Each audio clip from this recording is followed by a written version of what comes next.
This chapter of 3 books is brought to you by Performance Space New York. Performance Space New York, formerly known as Performance Space 122 or PS122, is a not-for-profit arts organization founded in 1980 in the East Village neighborhood of Manhattan in an abandoned public school building. The former elementary school was abandoned and in disrepair when a group of visual artists began using old classrooms for studios. In 1979, choreographer Charles Moulton began holding rehearsals and workshops in the second-floor cafeteria and invited fellow performers Charles Dennis, John Byrne, and Peter Rose to collaborate in the administration and use of the space. They then launched together PS122. Today, the organization is known as Performance Space New York, and today they're making a case for cultural vitality and relevance of performance in the 21st century. However, we all know that theater and performance art is seriously at risk right now through the pandemic, and that is why, for this special chapter of 3 books, I am partnering with Roxane Gay and the 3 books community to help raise funds for this worthy cause. What are we going to do, guys? Well, here's the thing. On our page, we have links to Performance Space New York's donation page. Any amount you donated will be matched by 3 books, up to $5,000. We are going to help provide housing for Black and trans housing insecure artists. Again, the link is at performancespacenewyork.org. We will have the links on our website, 3books.co, under this chapter's show notes. Of course, we will feature it as well in our social media. Any amount you're able and willing to donate to support Performance Space New York and the housing insecure Black and trans artists that they're supporting, please send some money in. Just flip us a note because we have our contact information there, and we are matching the donations up to $5,000. Thank you so much for contributing to Performance Space New York.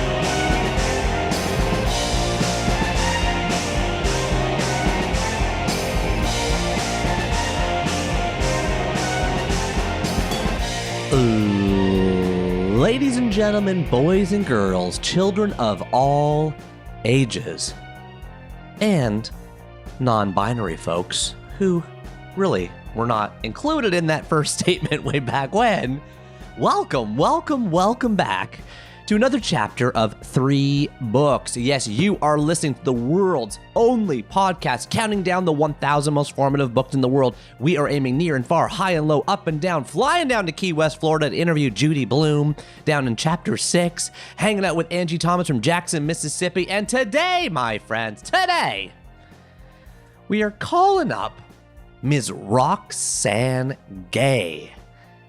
Oh yeah, do you know Roxane Gay? Playboy called her the most important and most accessible feminist critic of our times. Roxane Gay is an American writer, professor, editor, social commentator. Perhaps you are one of the 798,700 followers that she has on Twitter.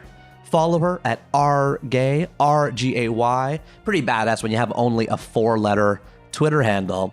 Or maybe you are one of the hundreds of thousands of people who follow her reviews on Goodreads, where she, as of the time of recording, is the number 7 most followed reviewer on the entire site.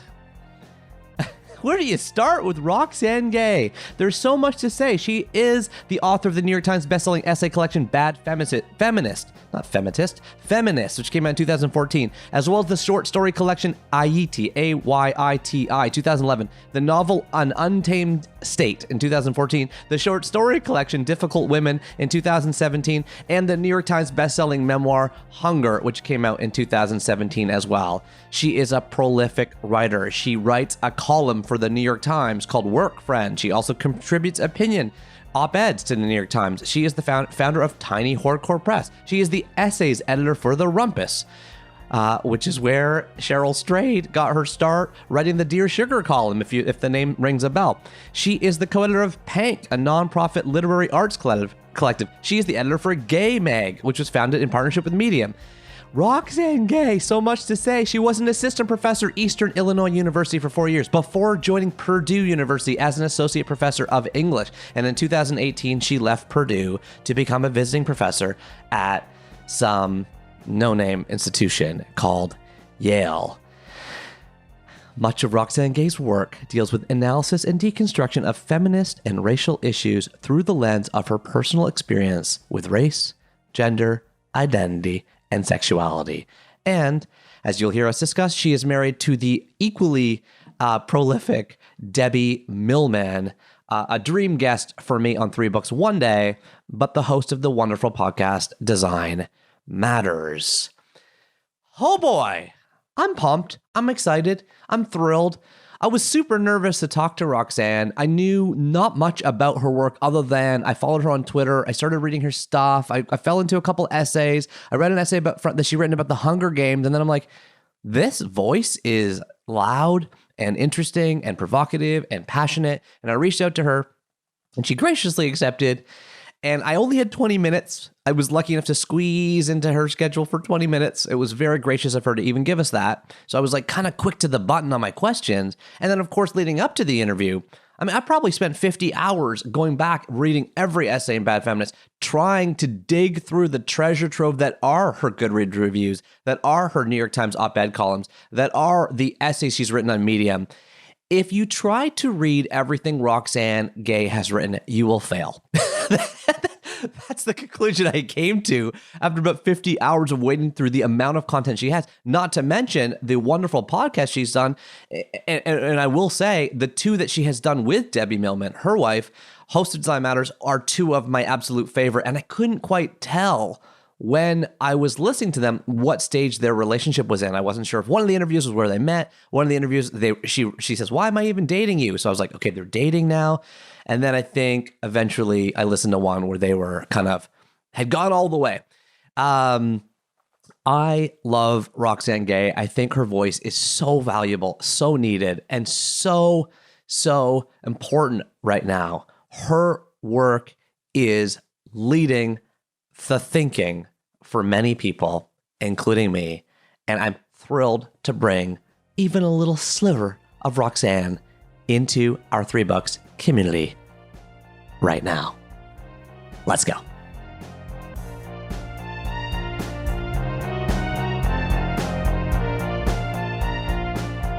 Okay, just hit record. Hi, Roxane. Hi, Neil. It's a pleasure to talk to you. Thank you so much for coming on 3 Books. Oh, it's my pleasure to be here. Anytime I can talk about books is a good day. Well, you are one of the most prolific readers on the planet. Goodreads loves, you just review. I feel like you review a book every day almost, every other day. But I do love to read and I am a big reader, but this year in particular, I am reading more than I even normally would because I am on 2 awards committees. And so I'm basically reading every, or at least part of every fiction book that was published this year. And in the sort of, not every, because, 400,000 books a year are published, but all of the sort of major books from presses big and small, both in fiction and nonfiction. And so how do you internally navigate the book anxiety, book pressure that so many people feel with the to be read pile is super big and they don't have time and they feel how do you navigate that feeling inside you? I'm asking on behalf of a lot of our listeners who tell me they feel that. Well, the thing is the pressure is internalized. Books are meant to reading is supposed to be fun. And so even though I have a huge to be read pile, I look at it as a gift because it means I have a lot of exciting worlds that I get to dive into. It's just exciting. It can be overwhelming, but when it gets overwhelming, what I do is go through the pile and I do a cull and I just say, okay, Roxane, let's be honest. Are you really going to read, whatever book it might be? And so if I think I'm not going to get to it for a while, I'll put it in my library and it's there waiting for me. And sometimes I do actually end up going and finding those books again. So it just depends. Yeah. Cool. Well, I appreciate you sharing that with us and for you being willing to talk about your three most formative books. I know you've talked about books a lot, and I didn't ask you before I hit record, although I usually do ask people if they have a preference on which one they start with. Is there a book of these three that you read earliest that I can introduce to our listeners first? I probably read Age of Innocence. Okay. Okay. And I'm jumping in with the okay so that you do not reveal the other two titles yet. Your first book is The Age of Innocence by Edith Wharton. I'm holding a small mass market paperback with a woman in a long blue dress gazing, I guess you could say forlornly, at what appears to be a statue of Cupid. This book was published in 1920 by D. Appleton and Company. It was indeed the winner of the Pulitzer Prize and the first Pulitzer Prize for Literature awarded to a woman ever, originally after being serialized in Pictorial Review. You can file this one Dewey Decimal Hits under 813.52 for 20th century American fiction. The novel takes place in the upper crust of New York City in the 1870s, during the Gilded Age, when a couple's impending marriage is threatened when the bride's exotic and beautiful cousin comes to visit. Roxane, tell us about your relationship with The Age of Innocence by Edith Wharton. Edith Wharton is probably one of my, no, she's my favorite writer. She just is. It is. And what I love about Age of Innocence is that it has everything. It has social commentary. It has incredible writing on a sentence level. It has great storytelling. It's a little sexy. There's some unrequited love. And I just love the wit of the novel. And Edith Wharton is, in fact, a very witty writer. So I first came upon this novel, I don't even remember when, but I read it when I was very young. And I certainly read it before I understood what I was reading. But I loved the level of detail. Back then, I loved sumptuous description. And so I would read a lot of books like Little House on the Prairie and the entire series. And they were so descriptive. And when I came upon Age of Innocence, here was another book that was beautifully, lushly descriptive and totally transported me to early 20th century New York. And as a girl from Nebraska, that was extremely glamorous to me at the time. So I just fell in love with it. Wonderful. You mentioned sumptuous descriptions, unrequited love. Of course, the main character, he's sort of, I don't want to use the word tease, but he's like, he's gazing forlornly at the cousin who enters his life and offers him like a different life. The most popular quote from the entire book on Goodreads is, "Each time you happen to me all over again." And I totally butchered the emphasis, but each time you happen to me all over again. It reminded me a little bit of a quote you said in your article on Medium, Getting to Know You, Getting to Know All About You, where you wrote about your wife, Debbie Millman. You said, "There is a lot of public discourse about relationships. According to conventional wisdom, love is hard, or love is easy, or love is simple, or love is complicated. I have grown tired of conventional wisdom." And that jogged my memory because I've been researching you so much, where you wrote in 2012, one of my biggest weaknesses, one that always shamed me, is that I have always been lonely. And I just thought I wanted to bring those two quotes up to you. In 2012, you wrote about your loneliness. 2020, most recently, you wrote about your love for Debbie and your marriage and the book's about love. So what are the ingredients on finding love in a lonely world, being that loneliness is at an all-time high right now? And you seem to have navigated that well for yourself over the last 8 years. I wonder if you could offer back thoughts on how people can do that today. Oh, I wish I knew. Love it can be challenging. And certainly for a great deal of my life, I've been in relationships, but I've been lonely in those relationships. Fortunately, the older I get, the more I recognize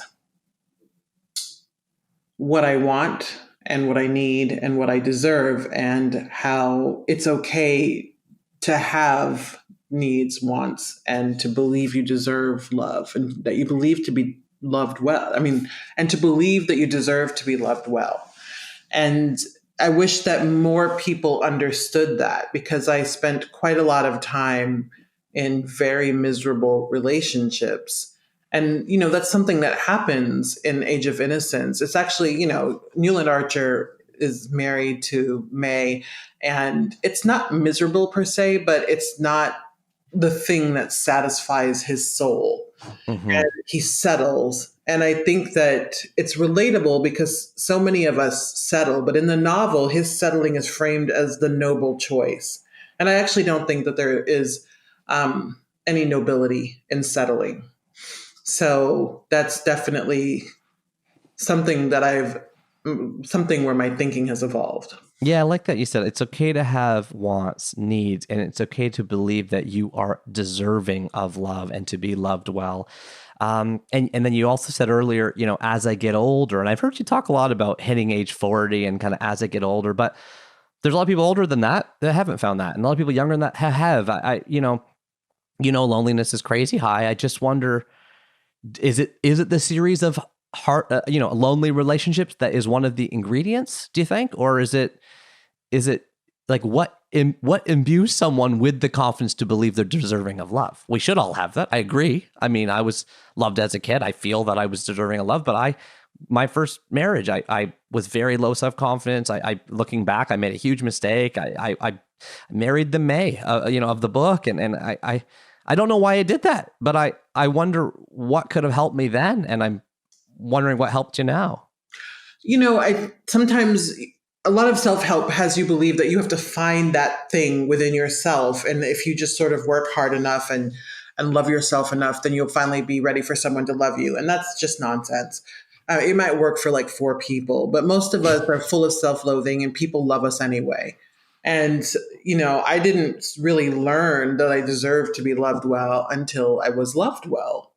And, and I saw... Say more about that.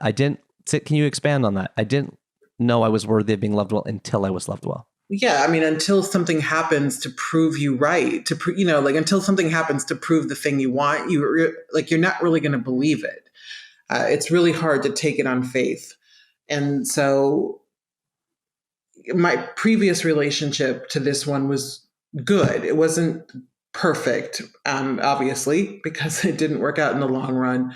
But both that relationship and this relationship, my marriage, have taught me that you can be with someone who sees you for who you are and who embraces you for who you are. And what my wife did and continues to do every single day is show me that she chooses to be with me, that she actively likes me, and is willing to do whatever it takes to love me well. And that encourages me to reciprocate, which I do. And it's truly wonderful.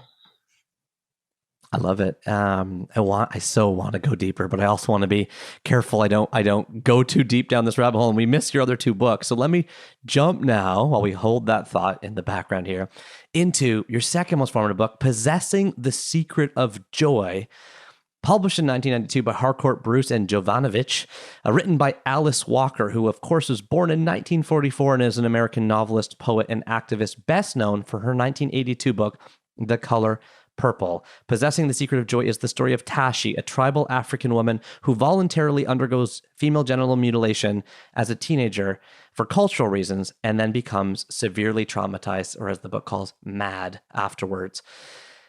Roxane, tell us about your relationship with Possessing the Secret of Joy by Alice Walker. It's one of my favorite novels because it's an explicitly political novel. It's crystal clear from the beginning to the end of the novel that Alice Walker is offering an indictment of female genital mutilation. And yet she still tells a beautiful story. One of the challenges with most political fiction, I should say, is that the political ambition tends to subsume the creative ambition, and you tend to lose sight of the creativity, the entertainment value of a novel. But Possessing the Secret of Joy is beautifully written. It's gripping. and the ending is just breathtaking. So it was a real primer for me on how to have political ambition in your fiction without forgetting that you're writing fiction. Yeah, you do this really well, right? I mean, I guess this is why this is one of your most formative books. You've talked so openly about very, very, I don't want to say provocative, but elements of your life, especially, in Hunger, your memoir. This is female gender music. 200 million people today, have been. Sorry. No worries at all. I like the background noise in general on the show. But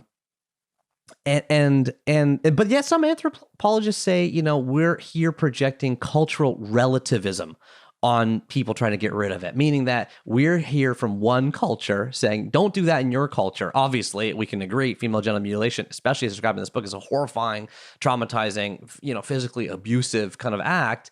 But I wanted to get into that cultural relativism part of it with you, because you're so, like, I don't know, woke? Is that the right word? I just, how do we have conversations about what's right for one culture from the perspective of another? What are some of the principles we should be following these days as we all are learning how to have better conversations?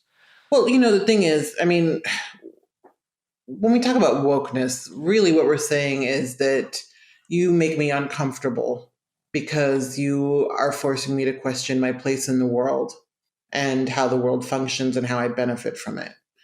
And when we talk about cultural relativism, especially in the United States, we tend to be overly prescriptive and to think that what's good for us is inherently good for everyone else.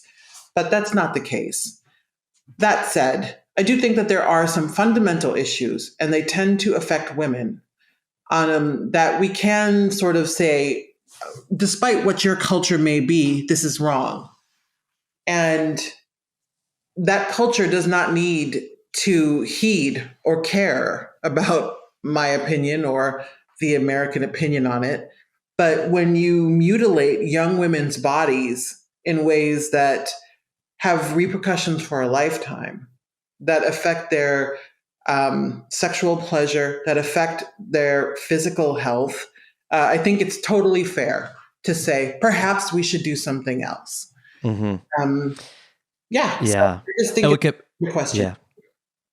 Sorry, I didn't mean to interrupt you there. Mm-hmm. Well, Wikipedia says adverse health effects include recurrent infections, difficulty urinating and menstruating, chronic pain, cysts, infertility, complications in childbirth, and fatal bleeding. There are currently no known health benefits, to your point. Thank you for giving us, and me, I just loved this book. I fell into it. I found it transfixing. It was just such beautiful literature, and I will be recommending it. So thank you. You're very popular. No, I'm talking on my computer, and my computer is hooked up to my phone. And so I get phone calls. I totally know what you mean, because my kids scream when the Paw Patrol is interrupted by my wife getting a phone call. It's the exact same thing. So, your third and final book is not a book, it's a series. It is The Hunger Games by Suzanne Collins, who was born in 1962 in Hartford, Connecticut. The first book was published in 2008 by Scholastic, called The Hunger Games, 2009 Catching Fire, 2010 Mockingjay. The Hunger Games is a series of young adult dystopian novels centered around Katniss Everdeen, featuring a black cover with the gold Mockingjay symbol, having sold over 65 million books so far. Please, Roxane, tell us about your relationship with The Hunger Games by Suzanne Collins. I just love The Hunger Games. They're such engaging novels. They're just fucking fun. There is love, there is tension, there is the fight for freedom and overthrowing oppressive governments, all in the hands of teenagers, which is hilarious. Yeah. I heard the novels very late. I came to them quite some time, at least, well, not quite that long, but at least a year or two after they had come out. Like, I read them when they were all already out, which was great because I didn't have to wait. And because I don't really read a lot of YA, and I've certainly started reading more now, but at the time I didn't read a lot of YA. And they were just completely absorbing. I was completely transported. And that is all you can ever ask for from a book, to forget the world that you're living in and become completely immersed in a new world and not want to leave that new world. And it's really quite telling that I didn't want to leave the world of Panem in the Hunger Games, because it's not a good world. But that's how compelling the writing was, that I was willing to stay there despite everything going on. Mm-hmm. You mentioned love as one of the themes in an incredible essay you wrote about the Hunger Games and about yourself and your sexual abuse, called What We Hunger For. You write, the complete erasure of sexuality is problematic. And you're talking about the books. Intimacy is conveyed through a great deal of kissing to the point that it becomes laughable. I want to ask you, as somebody who's written for, and I believe edited, the best sex writing, with the world changing so fast, how do we teach children about sex these days? What are the ingredients for a healthy dialogue on sex? I think that we have to destigmatize sex. We have to decouple sex from shame and from morality, and to do so in age-appropriate ways and in ways that respect parents' values. I just love the idea that we could teach children about sex in healthy ways, and in ways that still respect parents' individual choices about how and when they want to expose their children to sexuality. In a perfect world, children would not feel like sexuality was this shameful, secretive thing. It's unfortunate that we do, because I think that shame that we put around sex leads to a lot of the problems that people have and a lot of the ways in which people tend to act out about sex. Mm-hmm. Yeah. Chapter 5 of this podcast, Judy Bloom said, books should have more sex scenes. They used to, and I don't know what happened. Mm-hmm. You also said in a 2014 article in BuzzFeed called Not Here to Make Friends. I love your titles, by the way, of all your essays. I want characters to do the things I am afraid to do for fear of making myself more unlikable than I may already be. How do we learn to live with unlikability? Or how do we, because you've done this well, how do we move away from worrying about what other people think? Well, I mean, I worry about what other people think all the time, but I think that it's not necessarily a question of how we learn to live with being unlikable. It's how we learn to stop placing value judgments on the behaviors of others within reason. A serial killer is a serial killer, and there's plenty to judge there. The president is trash. There's plenty to judge there. But for people who just aren't going to smile and, make us comfortable by kowtowing and being unnecessarily subservient, I think that it's healthy to just say, okay, I don't need you to be likable. It's okay if you make me uncomfortable. It's okay if I'm uncomfortable. And if you are unlikable, or if you behave in an unlikable way sometimes, it's okay.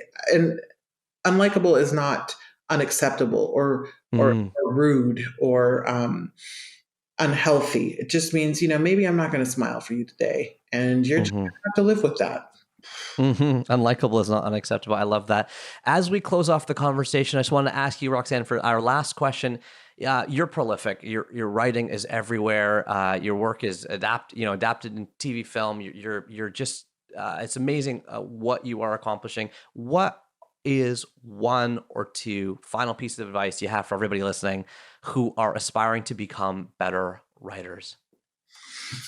One of the key things that has helped me in my career is that I read a lot and write a lot. And I don't mean that in a trite way. Just that's the best way to learn, is by actually doing the work, and figuring out how to grow and figuring out who you want to be as a writer and what you want to sound like. And you also have to be relentless. You have to be very committed to getting your work into the world, to handling rejection, which is inevitable, and to recognizing that it's a very competitive space. There are a lot of really good writers in this world. There are a lot of really great writers, and you can be one of them. They are not your competition. I think you are your own competition. And I wish more writers would look at things that way. because sometimes you see writers lamenting a big book deal someone gets. And, I get in my feelings about those fancy book deals too, and just think, when is it going to be my turn? But I also have to recognize that that person didn't get my book deal. They got their book deal. And just having that perspective, I think, helps quite a lot in terms of negotiating the business of publishing, which is actually quite different from the work of writing.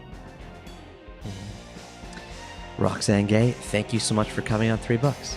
Yeah, thank you for having me, Neil.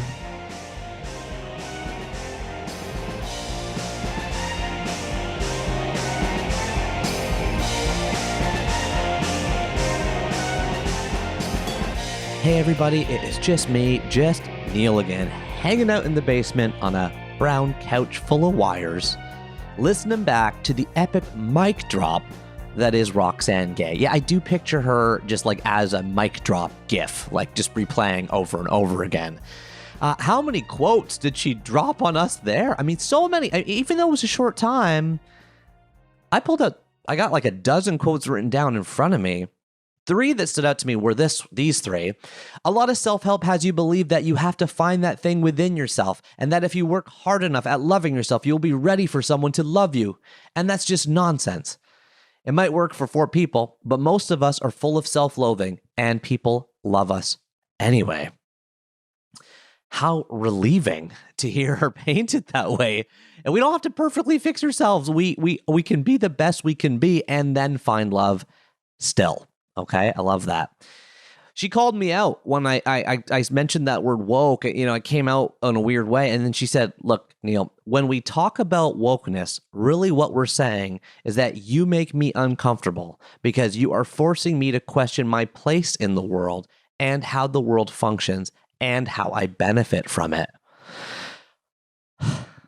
Big breath on that one, because that's true, right? If I use that word, oh, you're so woke, as I cringe when I heard myself say that listening back, what, it's true. She's right. That is what I'm saying. Like, you're so much further along on sort of how open-minded you are.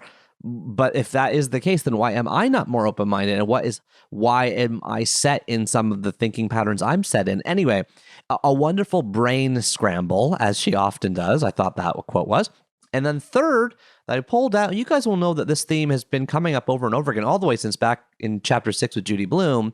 She says, I think we have to decouple sex from shame and from morality, and do so in age-appropriate ways and in ways that respect parents' values. So some hedging, like the parents' values thing, age-appropriate ways. But at the same time, you're right. How many of us are having conversations about sex where shame and morality are not part of those conversations? I know I'm not. I mean, I'd like to think I'm not, but I'm not. And I need to think about that prescription that Roxane Gay just gave us today. So, everybody, 3 more books on our top 1,000. As you know, we are on a 14-year-long quest to find the 1,000 most formative books in the world.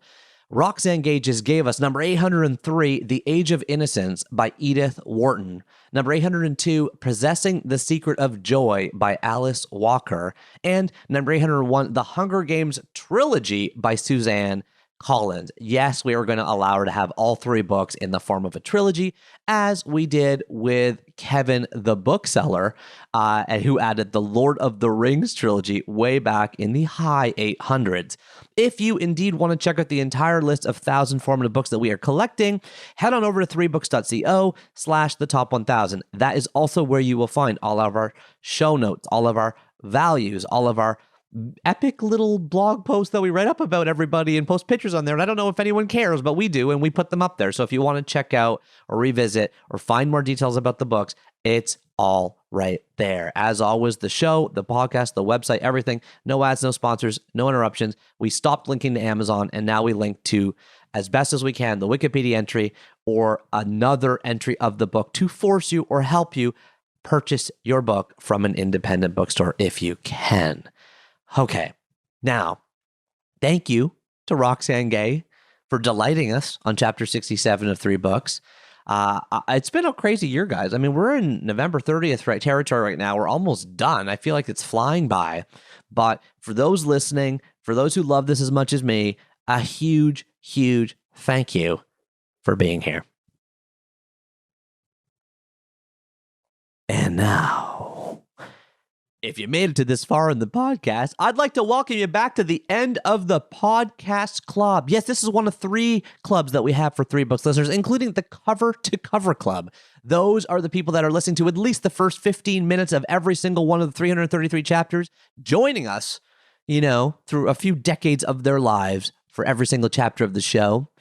And we also have the Secret Club. I can't say more about it, other than it's entirely analog and through the mail, and you can get the secret password by calling 1-833-READ-A-LOT. That is our phone number. I hope you think about calling. And as we always do on the end of the podcast club, let's start off by going to the phones. Hi, Neil. This is Matteo calling from Stockholm, Sweden. I would just like to say that I love your podcast, and as a fellow Torontonian, I haven't lived there for over 10 years. I have to say that I'm just loving every single episode, but in particular the one with Jerry Goldworth.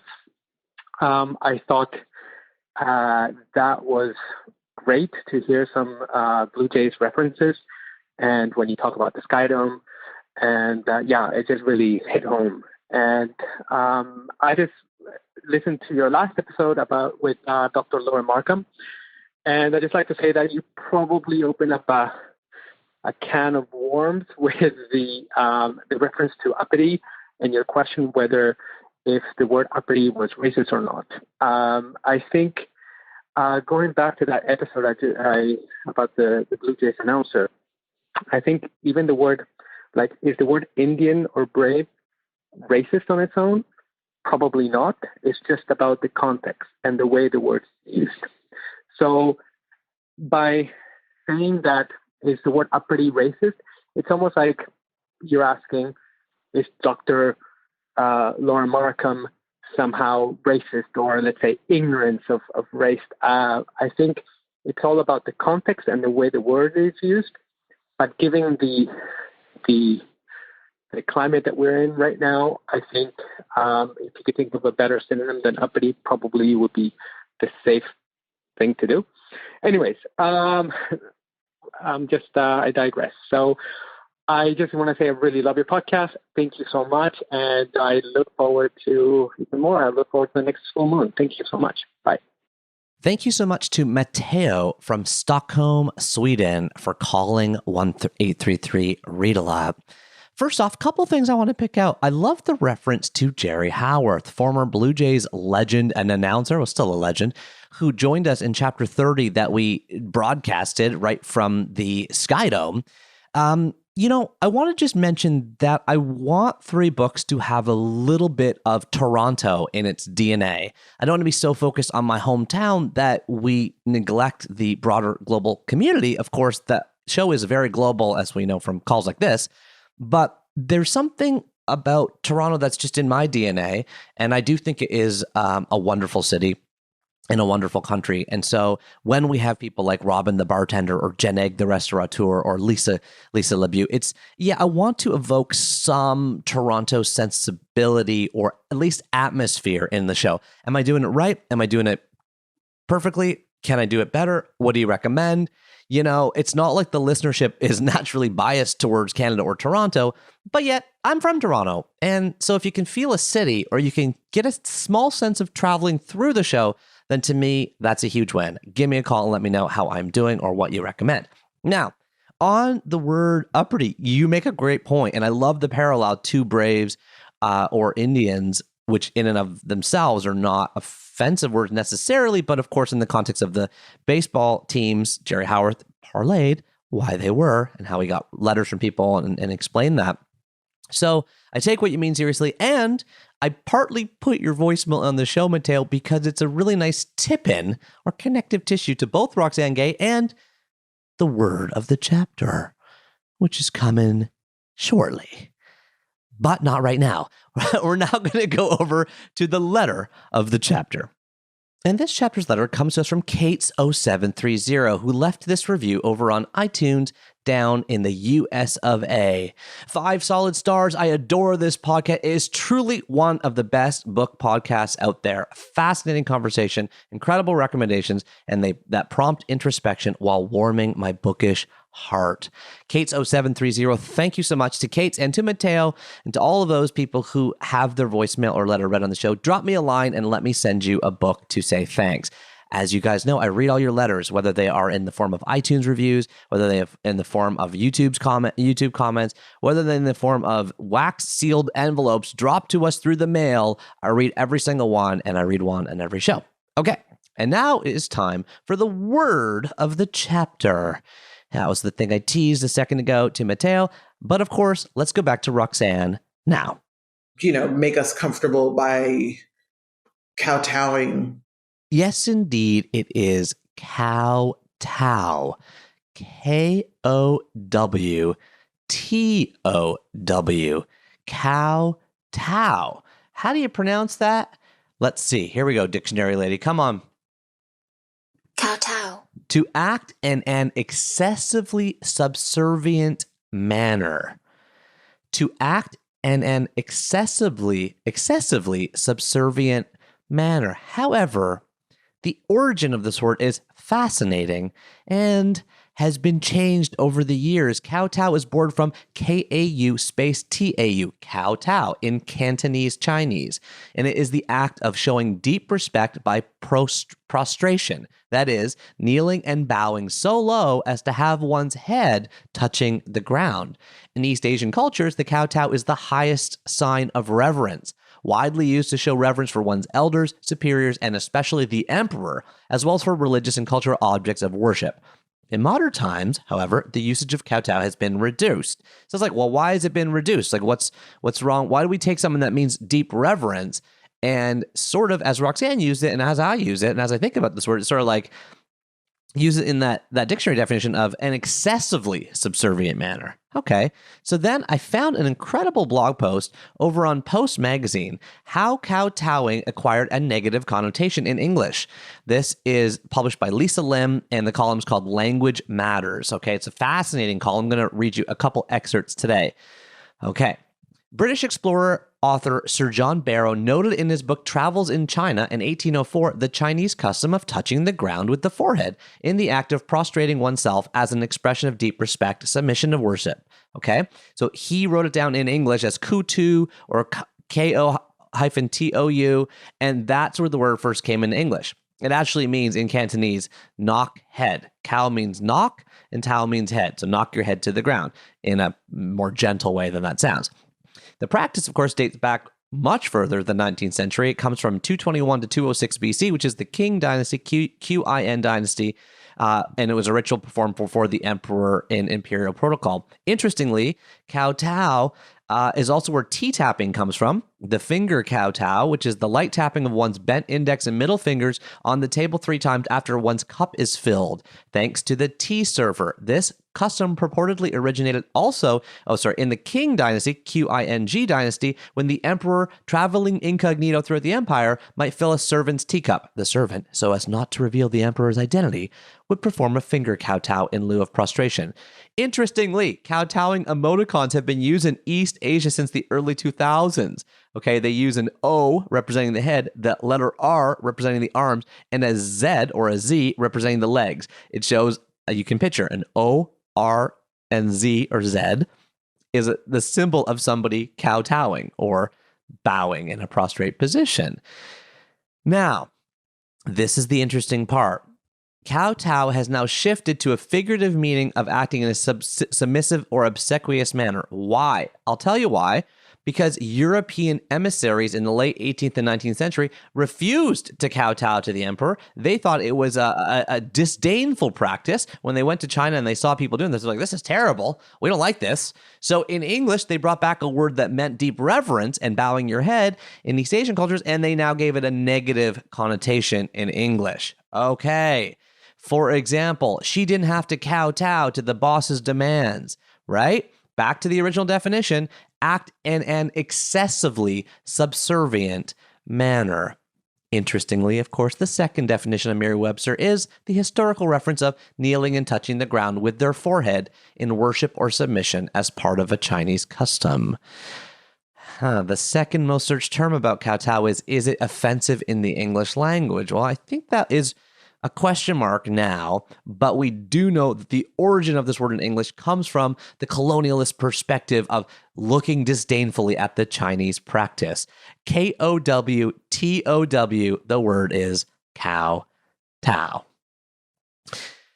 Whew, that was a good one. I feel like I got like a brain workout with that one, and I feel like I got a brain workout with Roxane Gay. Do you guys feel that way too? We didn't have much time together, but in such a short amount of time, with such interesting 3 books, we got a real good squeeze of the fabulous mind that is Roxane Gay. For everybody listening to 3 books, I just want to close off by saying, as I always do, a huge, huge thank you for listening to the show. I really appreciate all your love, all your reviews. I read all your reviews, as you know, from reading the letters across all sites that you leave them on. I really appreciate this community. I really appreciate this love. And until next time, let's remember that you are what you eat and you are what you read. Keep turning that page, and I'll talk to you soon. Take care.